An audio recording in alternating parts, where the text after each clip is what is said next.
కర్మ ఎవ్వరిని విడిచిపెట్టదండోయ్. ఒకవేళ భగవంతుడైనా కాస్త ఎక్స్క్యూజ్ చేస్తాడు, కొంచెం కన్సెషన్ ఇస్తాడు, కొంచెం ఎగ్జంప్షన్ ఇస్తాడు. కర్మ చస్తే ఇవ్వరు. 1000 ఆవులు 1000 దూడలు ఉన్నాయి.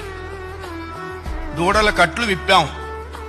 ఏ దూడ దాని దగ్గరికి వెళ్ళి దాని తల్లి దగ్గరికి వెళ్ళి సరిగ్గా ఆగుతుంది. కర్మ కూడా అంతే. అవశ్యం అనుభోక్తవ్యం కృతం కర్మ శుభాశుభం.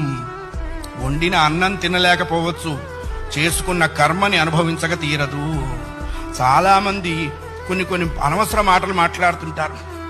బ్రతకదలుచుకోలేదు, చచ్చిపోదాం అనుకుంటున్నా. చావుడేటువంటిది ఏదో ఏటీఎం కార్డు పెట్టంగానే డబ్బులు వచ్చినంత ఈజీ అనుకుంటాడు. నువ్వు అనుకోంగానే చచ్చిపోతే నువ్వు చేసిన కర్మ అంతా ఎవడు అనుభవిస్తాడు?